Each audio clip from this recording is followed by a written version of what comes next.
Saudi अरब में high level meeting पूरी हो चुकी है, लेकिन यूक्रेन इस मीटिंग में नहीं था और न ही यूरोपीय देशों के नेताओं को इस मीटिंग में बुलाया गया।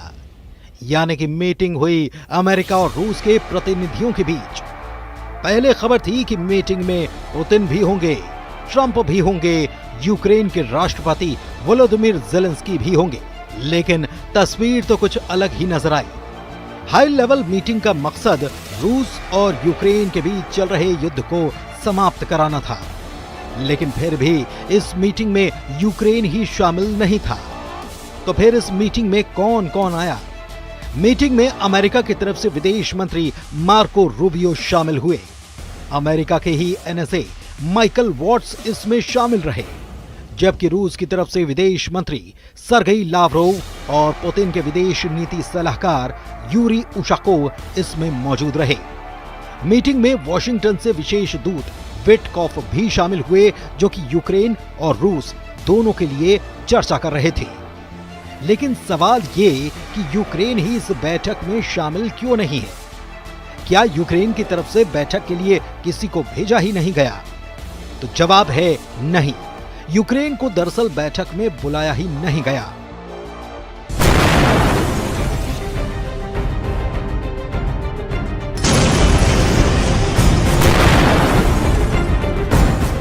इस बात की पुष्टि यूक्रेन सरकार के सीनियर अधिकारी ने भी की और यूक्रेन के राष्ट्रपति वोलोदिमीर ज़ेलेंस्की ने भी की।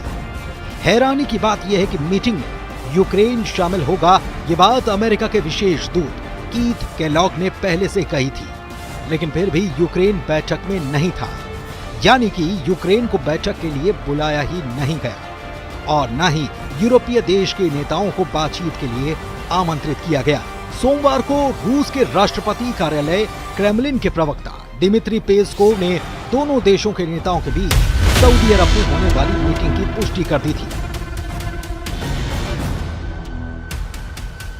लेकिन दूसरी तरफ फ्रांस में भी अचानक से एक मीटिंग बुला दी गई।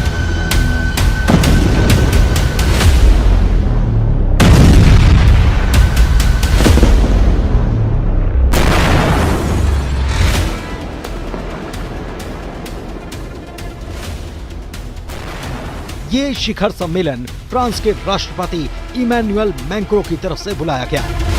माना गया कि रूस और यूक्रेन के बीच जारी जंग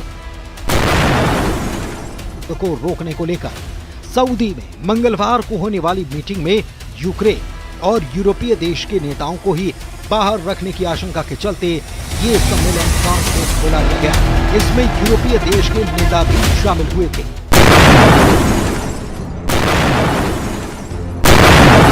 सबसे अहम बात यह कि सम्मेलन में फ्रांस ने वही बात दोहराई जो यूक्रेन के राष्ट्रपति ज़ेलेंस्की करते नजर आए। ज़ेलेंस्की कह चुके हैं कि यूक्रेन की सुरक्षा पर बात किए बगैर कुछ भी हल निकलना संभव नहीं। वो नाटो में शामिल होने की बात करते हैं और वो इसे सबसे सस्ता और महफूज विकल्प मानते हैं। कहते हैं कि ऐसा करने से ही यूक्रेन सुरक्षित हो पाएगा। और कुछ यही बात फ्रांस के राष्ट्रपति इमैनुअल मैक्रों ने भी कही। मैक्रों ने न केवल शिखर सम्मेलन बुलाया, बल्कि यूरोपीय देशों को इसमें शामिल किया और दूसरी तरफ ट्रंप और पुतिन से भी फोन पर बात कर रहे। मैक्रों कहते हैं कि हम स्थायी शांति चाहते हैं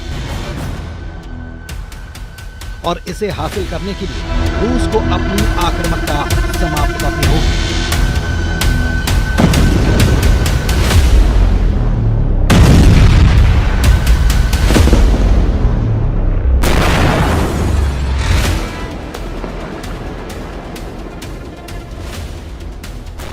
इसके साथ ही यूक्रेन के लिए विश्वसनीय सुरक्षा गारंटी सुनिश्चित करनी होगी। वक्त सीज़फायर मिन्स्क समझौते की तरह नाकाम हो सकता है। ये सारी बात फ्रांस के राष्ट्रपति ने सोशल मीडिया साइट एक्स पर भी लिखी। दूसरी तरफ ब्रिटेन के पीएम की तरफ से भी चौंकाने वाला बयान आ गया है। मैक्रों की मीटिंग बुलाने के पहले ब्रिटेन के पीएम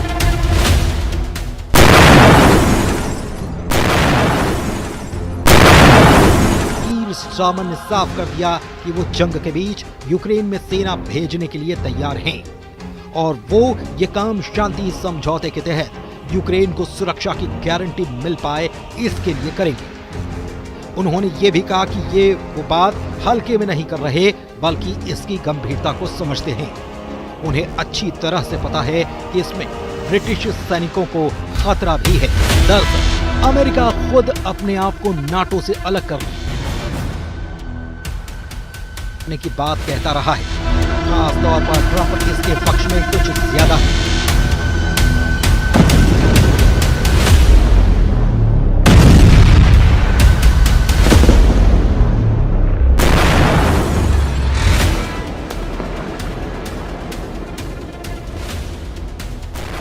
हो सकता है कि ट्रंप नाटो से बाहर ना भी जाएं, लेकिन वो बार बार ये बयान देकर नाटो की अमेरिका पर निर्भरता को शायद कम करना चाहते हैं। इसीलिए उन्होंने ये भी कहा था कि अब यूक्रेन की सुरक्षा के लिए यूरोपियन देशों को आगे आना चाहिए, ताकि अमेरिका दुनिया में दूसरी तरफ चल रही समस्याओं पर अपना फोकस कर पाए। अब इस मीटिंग में हुआ क्या है,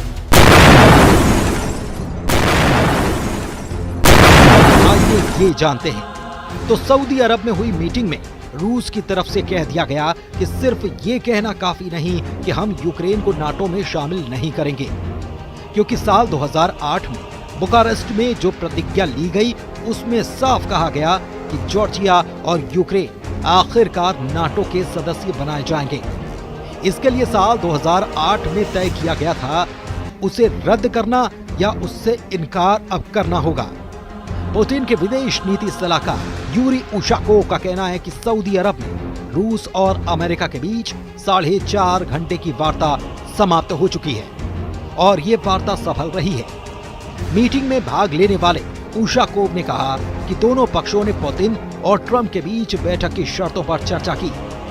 उन्होंने कहा कि दोनों के बीच आगे होने वाली बैठक के लिए कोई तारीख निर्धारित नहीं की गई है। अहम बात यह भी कि जब अमेरिका रूस वार्ता यूक्रेन के बिना सऊदी अरब में हो रही थी, उसी दौरान यूक्रेन के राष्ट्रपति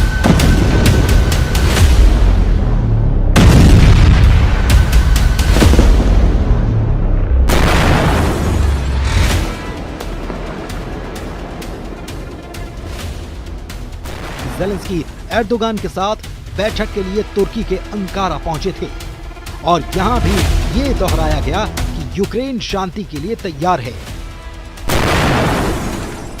और बैठक भी करने को राजी है, लेकिन ये सब उसकी सुरक्षा की गारंटी को पहले मद्देनजर रखकर किया जाए तब। ज़ेलेंस्की का ये भी कहना है कि हम उम्मीद करते हैं कि ये सुरक्षा गारंटी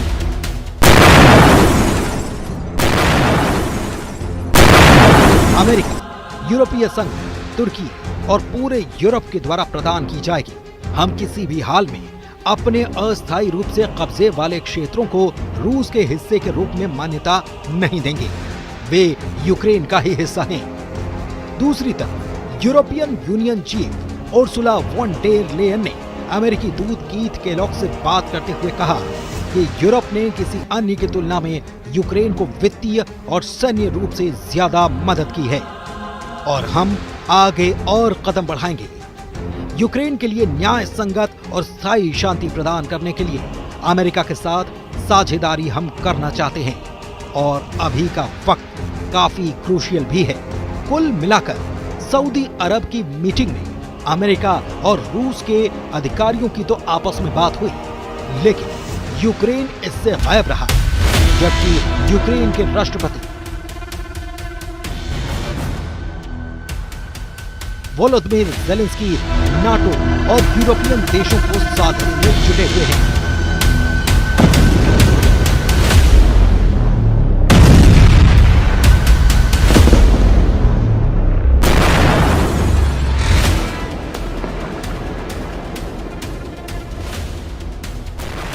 और उनकी लगातार हो रही यात्राएं इसी बात का सबूत है। ऐसे में ट्रंप क्या नाटो को साधने की कोशिश करेंगे या फिर उनके सामने एक नई आफत आन खड़ी हुई है, इस पर नजर बनी हुई है।